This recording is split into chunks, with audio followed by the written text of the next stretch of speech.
areas. We're going to be looking at India's FDI story to date and ideas about that going forward. We're going to be looking at a few issues to do with key destinations in India, and then moving on to areas around which are the potential growth sectors for India in the coming years. My name is Keith Warburton. I'm the International Business Development Director for Sannam S4. I'm in the BDO Southampton office. I have alongside with me Arbinder Chatwal. Good afternoon, good evening everyone. My name is Arbinder Chatwal. I'm a director at BDO and I head up the firm's India advisory team. Key part of my role is working with UK companies and helping them go into India. So very interested in sharing some thoughts about the FDI story and the key destinations and sectors today. And alongside us two, we have Krishna Kumar, based in Bangalore. Would you like to introduce yourself, Krish? Thanks, Keith. Thanks, Arbinder.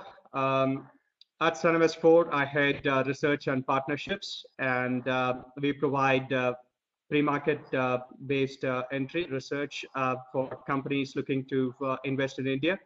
And not only on the research, we also support on enabling partnerships for companies looking to do business in India. Thanks, Krish. And as well as Krish, who's based in Bangalore, we have Rajesh Thakkar from Mumbai. If you'd like to introduce yourself, Rajesh. Yeah, thanks, Steve. Hello, everyone. I'm Rajesh Thakkar. I'm a partner at BDO India, and I look into transactions and regulatory, which also includes advising on the India strategy. Right. Thank you very much. We're going to move into looking at each of these three issues in order. Just before I start the ball rolling, for those attendees, you have the facility on this system to ask questions as we're going along by typing them into the spacebar. So if you have any questions you'd like addressed, please feel free to send them in, and we'll try and address as many of those questions as we can towards the end of the webinar.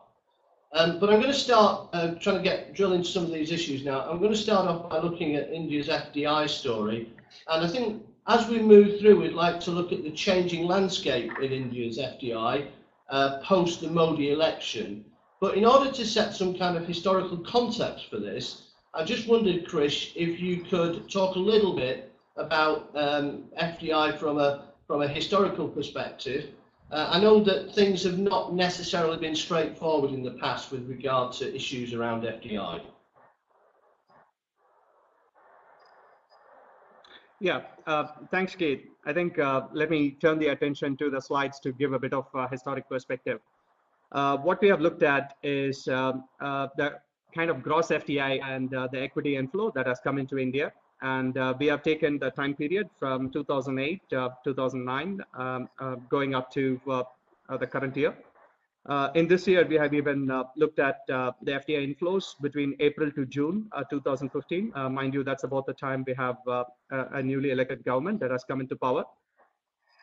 If you really look at it, historically, I think India has always had a bit of an up and down curve that has come in.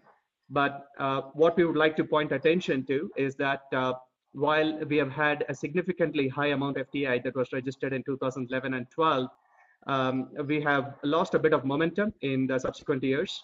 And what we have now in 2014 and 15 actually shows a lot of promise. So just to give you, in just these first 3 months in the first quarter, we have registered about close to about 4,500 in equity inflow, and the gross FDI is registered close to about 7,000.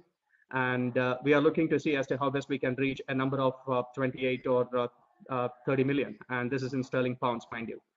And just looking at some of the FDI deals over the years, and again, this is indicative of the kind of policy decisions that have been taken towards relaxing the FDI and a bit of policy paralysis.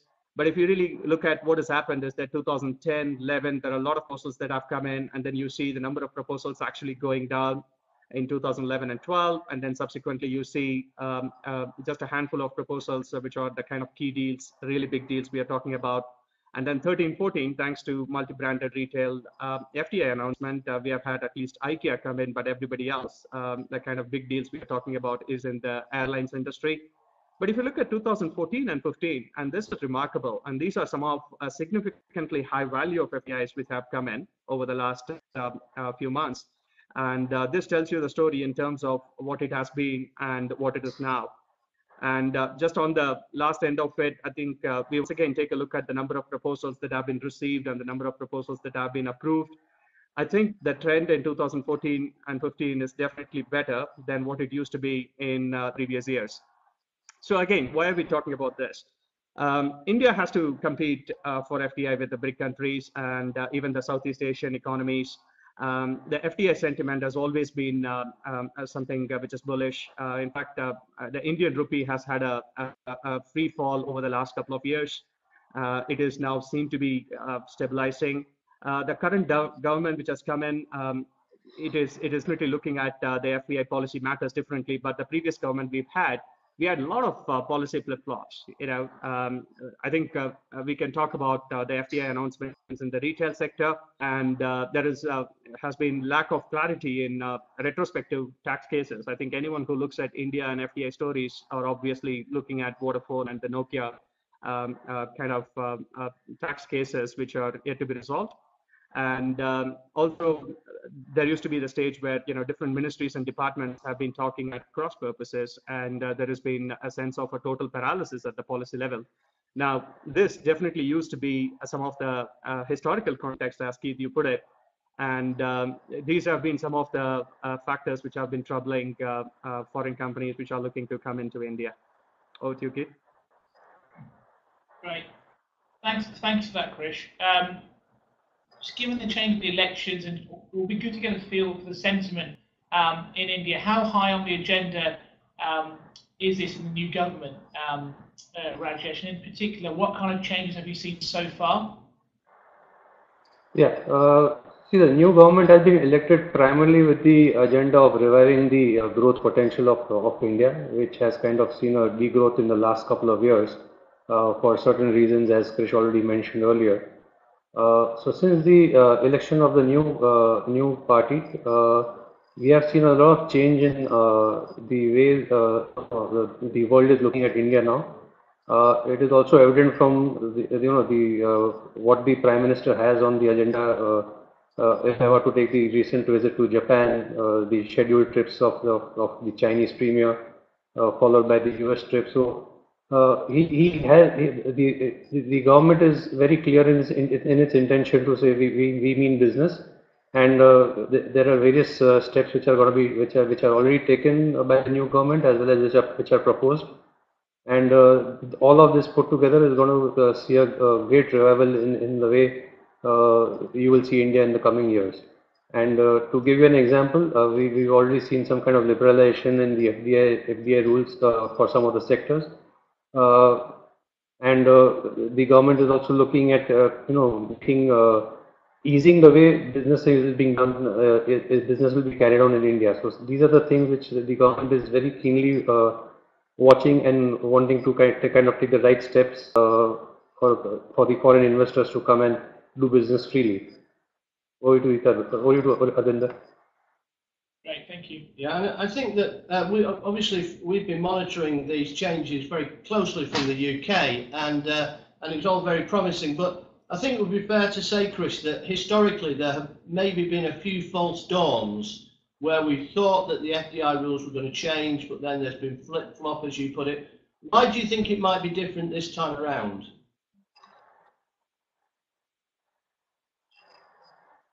Okay. Good question, Keith. I think let's look at what has happened over the last few months after the new government has come in play. I think every department with different sectors, I think they have all spoken singularly about how they are interested in attracting FDI. The kind of targets that India has in developing infrastructure, in developing the other facets of what this country needs. There is a phenomenal amount of investment that would be required, and the current government has smartly recognized that they are indeed looking at FDI as being a singular channel to be able to raise the kind of money that they are looking at.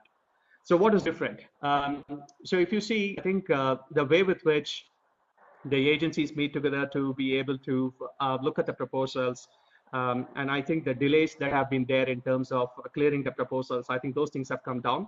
There has been a remarkable improvement in the number of proposals being recommended to go through an automatic route instead of going through the typical approval route. I think this is also something that we see as a new trend, because every proposal that comes into the IPP, we see that the agency calls in, gets different stakeholders to really come and talk about their FDI proposals, but some of them have been referred to automatic route. I think that's a good change in pace. We have also seen that some of the policies which are yet to be declared, I think e-commerce, and I'm sure Rajesh, you can speak a lot more. If you look at e-commerce policy in this country, there has been a lot of time that has been spent in trying to figure out as to when the policy would actually accommodate how the Amazon and the eBay and other companies can actually deal with B2C instead of just working in a B2B model. And here again, I think we have spent a good number of years in the previous government, but none of the policy changes or notices came out. The current government is actively seen working with the industry bodies, is currently seen to be working towards a policy announcement in terms of how that would come by. We look at it as a positive trend. And we have also seen that some of the closely protected sectors, effectively, I think this government came out and started talking about opening up FDI in defense manufacturing, opening up FDI in railways. Now, these are otherwise very protected sectors, and it's a given a fact that to announce 100%, it's going to really take time.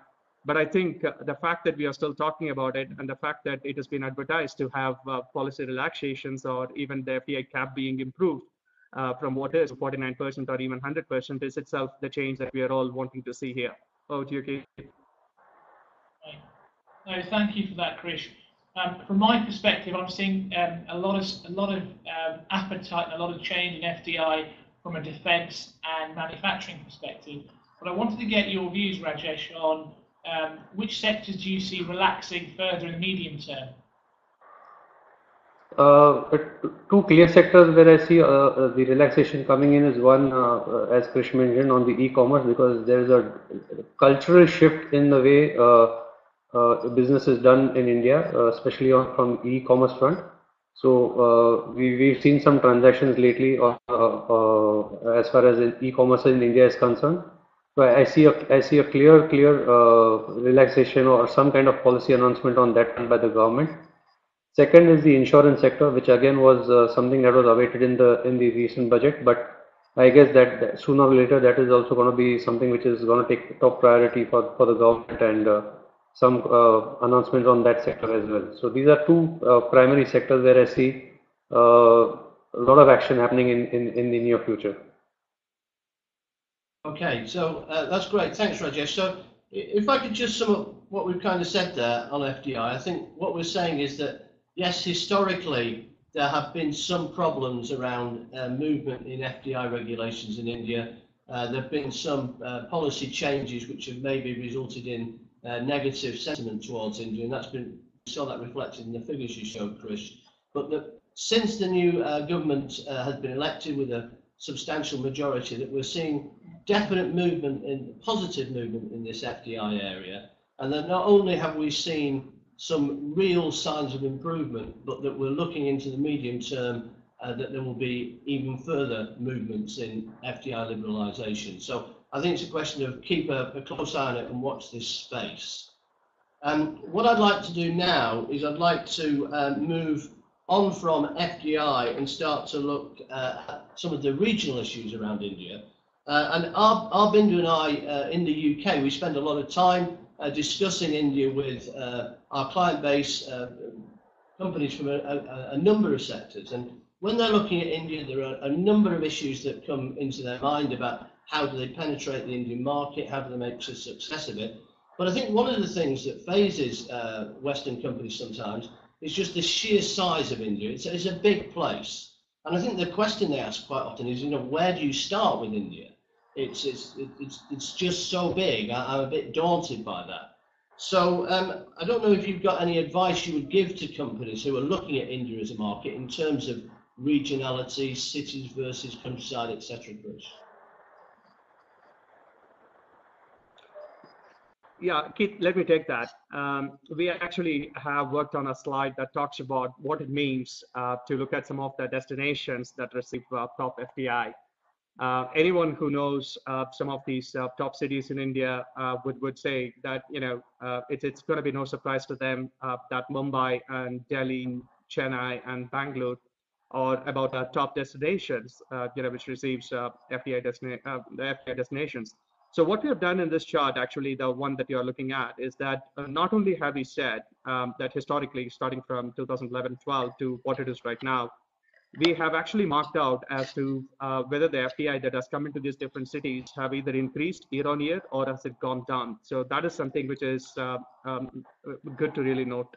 The second one is we have also provided a function of how much percentage of the total FDI received in that particular destination is compared to the total FDI that has been received. So just to take some examples, 2011, undoubtedly Mumbai and Delhi were the top two destinations. Mumbai takes about 27% of total FDI received. Delhi takes about 22% of the total FDI that has been received.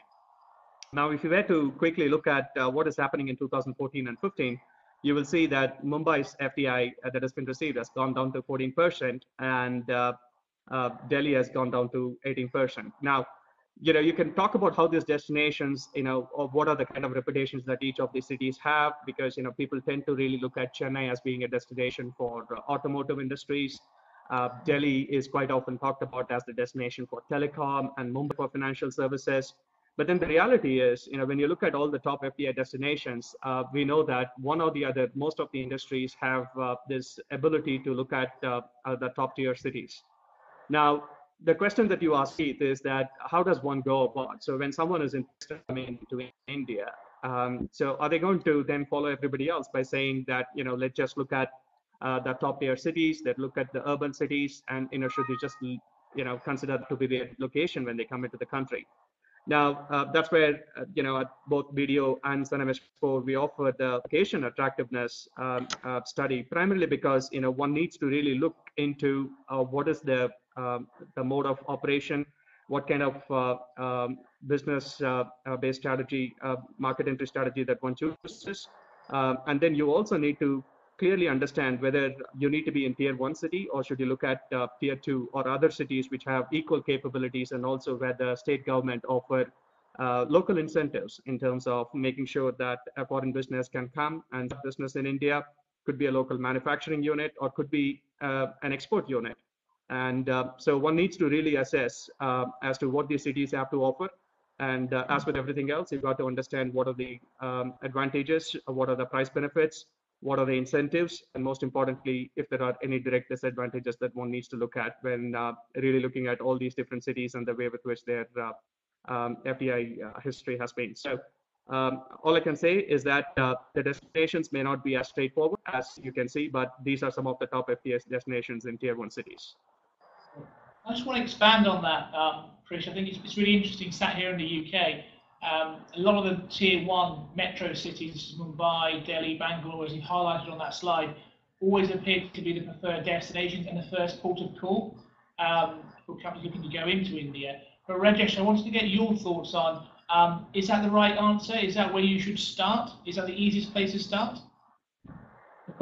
See, as a natural choice, one would always look at the tier 1 cities for two reasons. One is the ease of accessibility to the international market, and second is availability of better infrastructure facility. But the difference between a tier 1 and tier 2 city is gradually narrowing, and we see a lot of development happening in the tier 2 city, which kind of leads to a question as to whether you should be placed in tier 1 or tier 2. There are obvious cost benefit analysis which one has to look at, and being in tier 2 has its own advantages and disadvantages. So I think, as Krish put it, it is not that you need to be necessarily in a tier 1 city, but of course at the inception one may want to look at setting up in tier 1 and probably gradually taking a decision in due course of time. Sure. Okay, and then following on from that, Krish, quite a lot of clients that we would speak to in the UK, they seem to be somewhat naturally drawn to SEZs or EPZs. First of all, Chris, can you explain what an SEZ and an EPZ actually are, and then talk a little bit about what the pros and cons are of locating in one of those locations? Sure. SEZ is a special economic zone, and it's something which the state government and the central government, they promote certain locations for development. And so the kind of economic policies that are attached to a special economic zone is usually different from the different parts of that particular region. An EPZ or an export processing zone is just like SEZ, and but there are obviously some kind of similarities. So both the SEZ and the EPZ, they have been developed to attract foreign investment. And the local government commits to developing an area, and obviously they raise the infrastructure, and they also are keen to provide jobs to the local population. They obviously want to showcase skilled manpower and promote the technology or the basic facilities that are becoming available. But there are some differences. But the SEZs are usually larger in size as compared to the EPZ. And the SEZ has larger scope of business as compared to EPZ. So, we can talk about all of that. In India, I think the SEZs has been a story primarily because, the government of India has also been actively looking at how to move away from the tier 1 cities and how to promote tier 2 cities.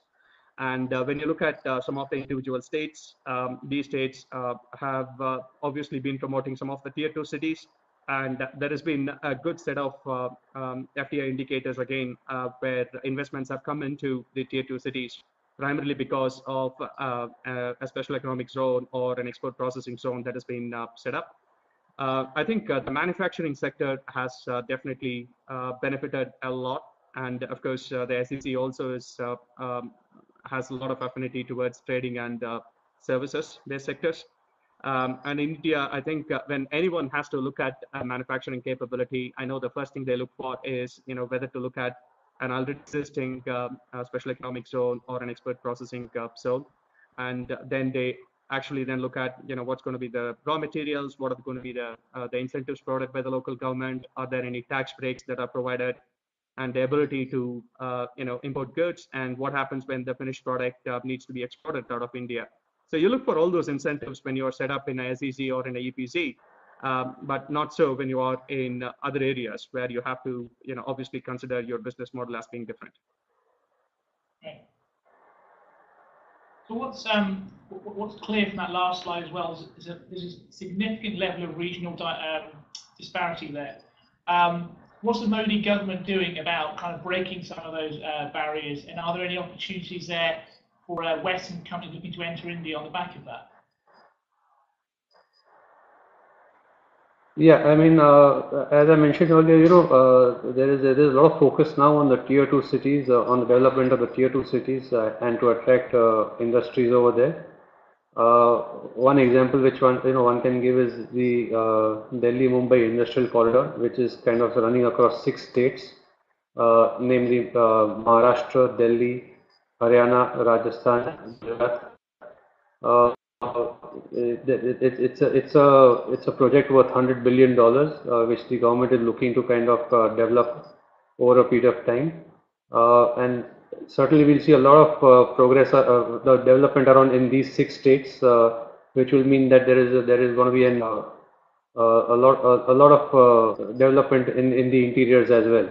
So this is one classic example which the government is looking to remove the disparity between a tier 1 and a tier 2 city, and the government is also looking at creating these the concept of smart cities, which again will be focused on the tier 2 as well as tier 3 locations. So there is a conscious effort on the part of the government to say, don't look at only tier 1 cities. There's a lot of opportunity in the tier 2 and tier 3 cities as well, so that there is a gradual and equitable development all across India. Great, thank you. Great, Rajesh. Yeah, and if I was to ask you to look into your crystal ball once more, Rajesh, would you say that there are any particular regions of India which are poised for exceptional growth in the next 2 to 3 years? again, the 6 states which I mentioned earlier, the Maharashtra, Gujarat, Rajasthan, Haryana, Delhi, and over and above this, I think one also needs to look at the recently split state of Andhra Pradesh and Telangana. I think we'll probably see a lot of government initiatives in these two states to attract investors for sure. So I think these are the locations to look at. Krish, you may add something further if you have something. Yeah, I think my most recent surprise when looking at the ways with which some of these policies have been announced and how I look at some of the ministries working through. And the FDI itself have started pouring into some of the new regions, as I want to call it. I think some of these Western companies have to start looking at the northeastern states. It's the sisterly states of 7 different states. It starts with Assam and Meghalaya. So because the government of India is now promoting the North, so you will see most of these states are now extremely ripe for investments, and where the government of India shows its own commitment by actually earmarking quite a bit of budgets in terms of infrastructure development and skill development.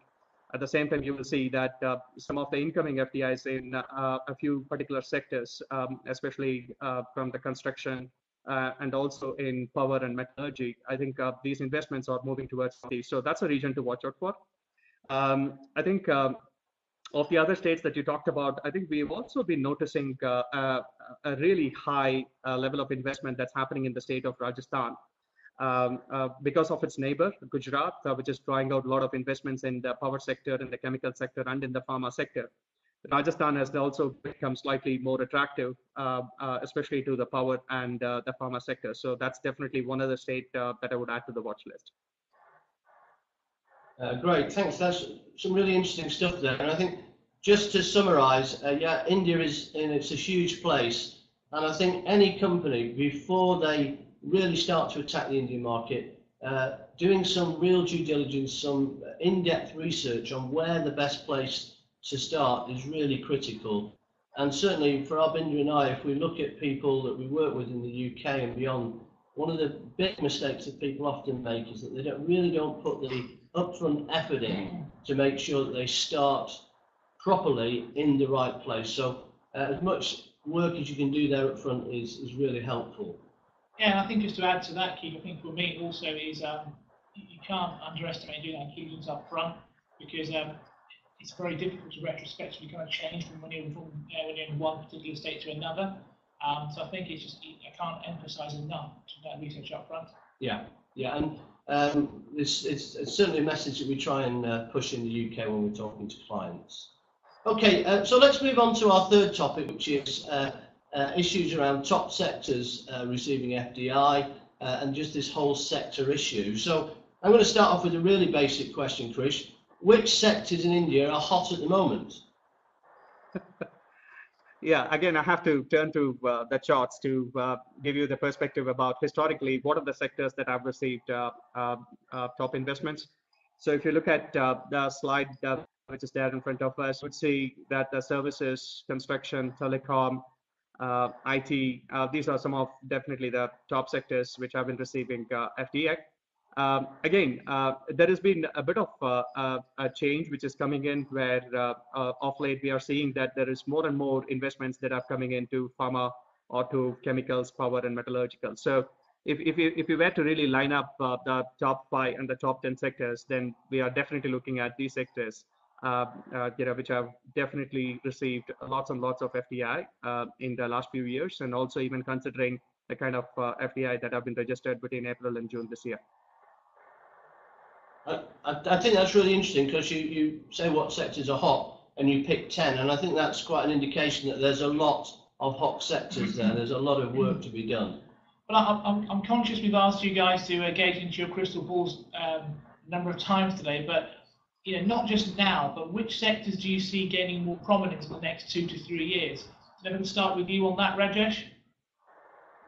Yeah, so I think the sectors to watch out for are the sectors where the FDI has recently been relaxed, the defense, the railway infrastructure. We are certainly expecting some positive upside on the insurance as well as e-commerce. So that is something again which one needs to look at in the near future. Manufacturing, certainly there are some relaxations, and as I told you earlier, that the government is taking initiatives to make business in to do business in India much easier than what it is as on date. So that is another sector which one will want to look at. And lastly, infrastructure, which is of prime importance and very close to the new government. I think these are the sectors which one will look at seeing a lot of investment going forward. Do you have anything to add on that, Krish? Yeah, I definitely agree with Rajesh here. The sectors that we will obviously watch out for are the ones where, for the first time, where there has been an FDI cap which has been increased, or where there has been a first increase and some relaxation to the FDI rules. So, given that, I think defense, railways, every one of this will definitely be sectors to watch out for. But like I said in the previous slide, I think the services sector will always continue to do well. But I think increasingly we are seeing a lot of activity in the pharmaceutical sector, where there are a lot of drugs being introduced.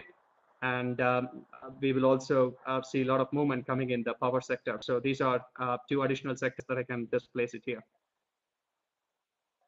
Great. And you've probably picked up that a lot of the questions that Arbinder and I are asking are based on questions that we get asked by our clients and prospective clients here in the UK.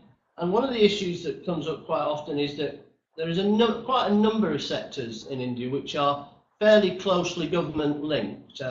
Railways would be a good example of that, of course. And it's just a question of, if you have a sector which is closely government linked like that, does that mean it's impossible or very difficult for Western companies to get heavily involved in those areas? Rich? I think on the contrary, if you look at any of the agencies which are under the Ministry of Public Sector or Government of India undertaking, you would see that the tender process, the bid process, they're all transparent, they're all documented. So I know there is a bit of myth that goes on that, anything that is announced by the public sector, it's very difficult to get into those bids, and it's very difficult to participate in tenders. Actually, at Sannam S4 and at BDO, we actually encourage lots and lots of clients to look at either looking to form a special purpose vehicle or looking at a local partner to be able to stand up and be visible in those. So it's an entirely wrong observation. For example, if railways, for the set of opportunities that are going to open up, I think foreign companies should actively look at the ways with which they would participate in those tenders. And because these are organized by multiple agencies, one needs to closely watch out for where the opportunities are and what are the guidelines and prerequisites that's been placed to be able to participate in those tenders. So in short, I think please don't be discouraged just because it's a Government of India undertaking or it's a public sector undertaking. In fact, those opportunities are real. Those opportunities have high budgets, and they have long-term supply contracts that are linked. And so when you see an opportunity that is appearing in these sectors, please don't hesitate to come in and participate in those bids.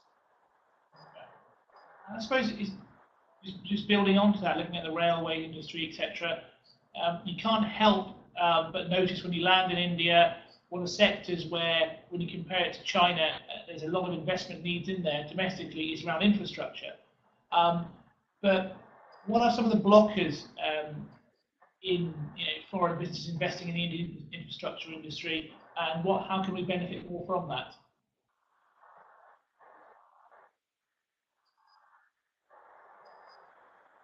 Yeah, as I mentioned earlier, the infrastructure development is something which is very close to the new government. In fact, they've announced they're looking to kind of roll out projects worth almost $30 billion which is purely on the infrastructure development. So the government recognizes the fact that if it needs to attract more and more investments, the basic infrastructure is something which is of prime requirement for every industry, and it has to kind of meet with those requirements of any business, be it India or elsewhere. So it's something which was kind of much awaited and was kind of lacking in the previous government. but this government is certainly very serious on business. And I mean, I can give you a quote. I mean, I can mention a quote which the Prime Minister has just made recently to say, "Come, manufacture in India or make in India." So he's one person who's here to deliver, and we have an example of how he's kind of developed the state of Gujarat, which has kind of attracted a significant amount of investments. So we are hoping that he is able to replicate that magic of Gujarat all across India and welcome the investors with open arms. Yeah, and I think there are going to be significant opportunities in the infrastructure area over the next 18 months to 3 years. And just following on from that, there are definitely opportunities there. And I think a question I'd like to ask you, Krish, would be that from where you sit in India, what's the sentiment, what's the appetite like in India now for Western companies coming into India, trying to open up the market, investing in their products and services there? Is the sentiment positive? Is it negative? What's the feeling? Okay, I'm going to combine this with a bit of a comment about the previous question as well. What we have seen is that infrastructure obviously is a big handicap for India. And if you just were to look at the kind of development that needs to take place in roadways, airways, as well as railways and even ports developed, and the kind of hinterland connectivity that you're looking at, India has definitely fallen behind. But if you look at some of the kind of big projects that have been announced, whether it's about the Delhi-Mumbai corridor is something which is announced in collaboration with Japan a few years back. Just recently, we had the Mumbai-Bangalore corridor project, which has been announced in collaboration with the UK. And then there are smart cities which are being proposed with Singapore. And then you have the bullet trains being proposed in collaboration with China and Japan. Where I'm going with this is very clearly that the current Indian government seems to be knocking on doors of other countries and inviting businesses in other countries to come and invest in India. And this is a trend which has been around, and everybody is keenly looked at each and every one of the visits that the Prime Minister is taking. Because if you really look at the kind of pitch that goes in for different countries, is that all that the Prime Minister is saying is that India is now ready. Whatever kind of bottlenecks that you have seen as previously existing with respect to the infrastructure not being available, or the incentives not being clear, or the whole ease of doing business, if you look at the rank, India is not at one of the top ranking countries. But the current government seems to be extremely keen in making sure that it is inviting a lot of these foreign businesses to come into India. And we have seen not just the open sectors and even some of the protected sectors. I remember at least in the first 2 months, as soon as the policy in defense manufacturing is announced, we had Germany, we had France, all these countries were quoting India about making sure that they participate in not just supplying the defense equipment, but also keenly investing in defense manufacturing. To kind of come back and answer your question, Keith, how do you sum up the appetite in India? I think we have a slide to also tell you as to the kind of optimism that we are looking at right now. Just clearly seeing the trends that we have seen in the last few months, we noticed that the inflows in the country are expected to definitely cross 30 billion in USD. The net FDI in India is definitely something which has risen in the first 4 months. We've also seen that just in the month of June, when the new government, the first stable government in the last 14 years, and when we have the new government that has taken power, we see that the FDI inflows have surged by about 34%. That tells you the kind of optimism that exists in the markets, and the kind of approach to India is now considerably changing. I think sector-wise, we already talked about this. Telecom, pharma, and financial and business services were definitely some of the largest beneficiaries. But then the way we would like to summarize is that definitely India is at a place where the investor sentiment has improved phenomenally, if I may add. The domestic confidence has have definitely revived. Growth is on a recovery path. And more importantly, we now have a government which is focused on improving ease of doing business. Now, these are definitely things that every foreign company would like to hear before they would like to invest in India. Yeah, I think that sentiment is certainly reflected in the UK since the Modi election. Arbinder and I have noticed a significant increase in the amount of interest being shown in India as a destination, and across a whole range of different sectors, which I think was reflected in your slide showing the hot sectors. So I think the sentiment in India is positive, and that's matched by a much more positive sentiment in the West. So hopefully those two things can come together. It can be great for India's development. It can be great for Western companies who want to develop a market in India. And I heard a great statement at a seminar I was at recently, where somebody said that those Western companies who enter India now at this point will probably see disproportionate benefit from entering now, as opposed to waiting 18 months or 3 years to see what happens. And I think that's because, you know, you need to start building those all-important relationships in India at an early stage in order to take advantage of the market as it starts to increasingly take off over there. So we've had a look at the three areas: FDI, regional differences, and also the sector issues. And I just wonder whether we've got any questions from the audience, Chris, that we could address here, which we can throw at you. Yeah, I think let me just read out the first that I have in front of me. And I think, Rajesh, I will just transfer this question to you. This one is asking about what's the deal with e-commerce. So I'm running a company which is interested in entering the e-commerce space in India, and I'm hearing different advice in terms of what India permits as FDI in e-commerce. Over to you, Rajesh. Yeah, sure. So the regulations today permit FDI and e-commerce, but that is only restricted to B2B, which is business to business.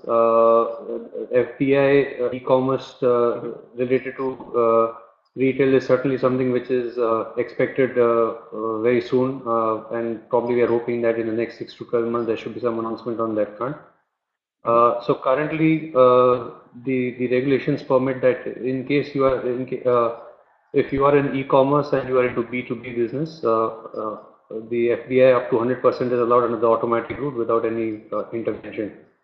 Also, as recent as the advent in the month of July, there has been an announcement to say that manufacturing entities can also set up their e-commerce portal and do business on that e-commerce portal. So that is again something which is one step in the direction to say we are moving towards permitting FDI and e-commerce retail business.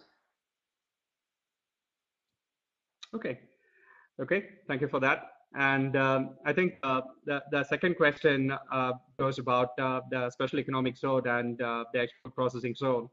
I have a question that says, what clearly are some of the incentives that are offered by special economic zone and export processing zone? So please allow me to take this question. And of course, I will hand it over to you, Rajesh, if you have any more comments. So I think from our outlook, I think what we have seen is that when it comes to setting up your manufacturing or your export unit out of an SEZ or an export processing zone, we've seen that the laws concerning the import of goods are a little bit relaxed. We have also seen that the rate of labor and the rate of power and the rate of other logistics, so your costs that go into working through that manufacturing or the export unit would be considerably lower. And we've also seen that the customs department has very less interference when it comes to be it the inspection of the premises or doing the routine inspection that is carried out on the cargo. There are again a bit relaxed when it comes to having to have the license where you are working out of a special economic zone or export processing zone. These are some of the immediate benefits that I can think about. Rajesh, anything that you can add here? No, I guess I agree to what you're saying in the sense that there are a lot of benefits that are available for setting up an unit in an SEZ or an EPZ, which is why we probably see a lot of investments in that sector, because it's obvious that it's much more easier to do business over there than outside that zone. So certainly, yeah, it's added benefit of setting up a unit in either an SEZ or an EBZ. Okay, thank you. Let me move on to the next question. I think, Rajesh, I'm going to turn this question over to you. This one is asking about the India budget 2014. What were your expectations that was about to influence the FDI in India, and what did not happen? Yeah, so clearly, we were expecting some kind of policy announcements on the e-commerce and the insurance sector, which did not happen, and we are hoping that in the coming budget, which is around the corner in February 2015, we should have some guideline in the coming budget.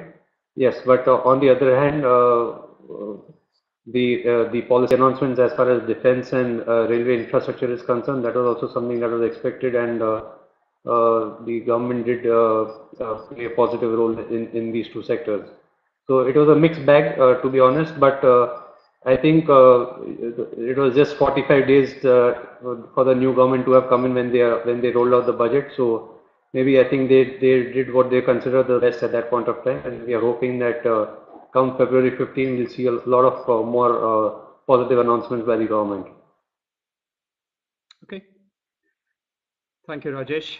I have just two more questions, and the last but one question is it's a question about classification of activities in the service sector. So the last time I tried looking at an FDI application into India, I noticed absence of classification of activities in the service sector. Has this changed? Rajesh, would you like to take this one?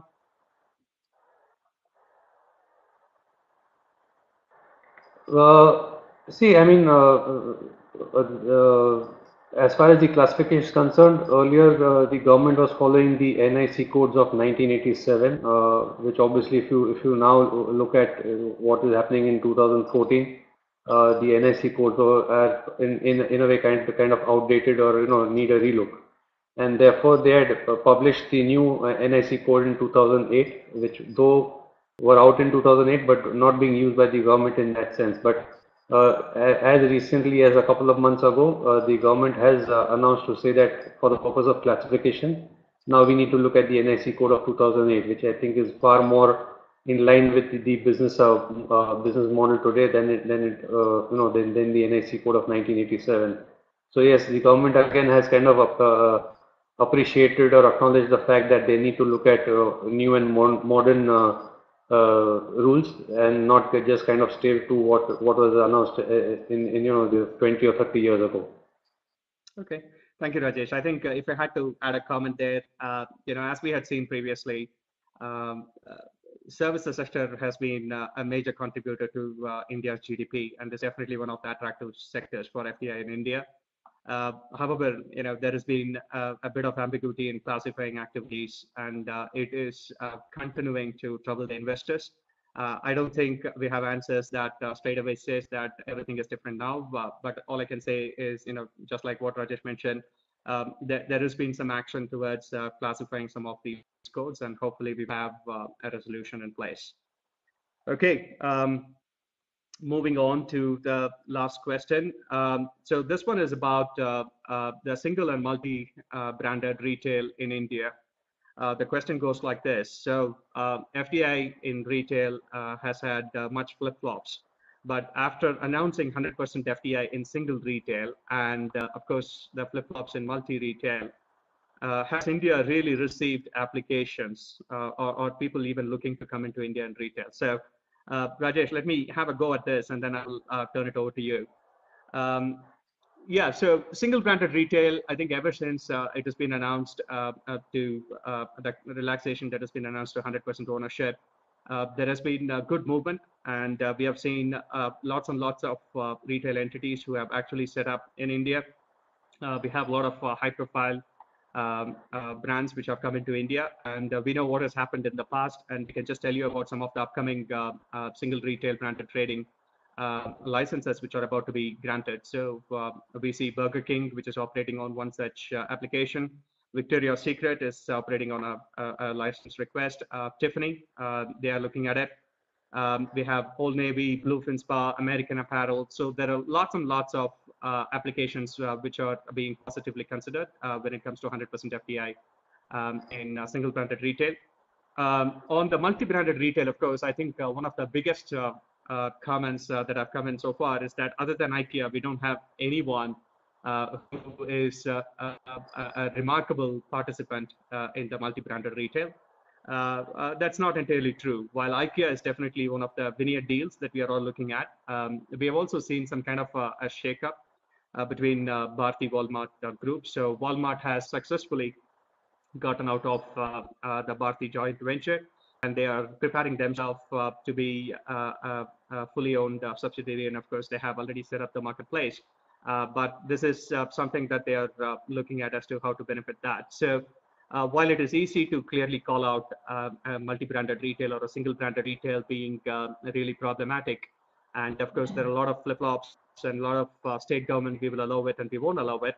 What we are seeing is that there has been quite a bit of applications that have come in through the last 18 months. And even looking at what has happened over the last 4 months, we are very happy at the rate at which these applications are being received, and how some of the leading brands are now looking to set up shop in India. Rajesh, any comment here? Yeah, I mean, I would just like to add, the joint venture between Tesco and Trent Limited as well on the multi-brand, which is I think probably the latest of the transaction. But yeah, we are hoping that the government is kind of looking at things positively, and probably we'll see more investments happening on since it's something which is kind of again long awaited, and it's been kind of on the radar. So hopefully things should turn around in due course. Yeah, and Chris, just to add from my perspective on this, I think the uncertainty that the multi-brand retail white paper had in the last 12 months has been quite damaging for the India story from a Western perspective. But I still think there's a massive need for the supply chain into the retail industry, where the overseas companies have a lot to offer. So I know Keith and I are working with a logistics provider looking to go into India. The number of shop fitters who can really take advantage of that Indian domestic piece on there. So I think there's much needed to kind of install that confidence and actually reiterate what the opportunity in the Indian domestic retail sector is, because a lot of people are hiding behind the multi-brand retail reversal at the moment. I don't know what your take on that is. Well, again, see, I think some of the state governments are still making a lot of controversial statements.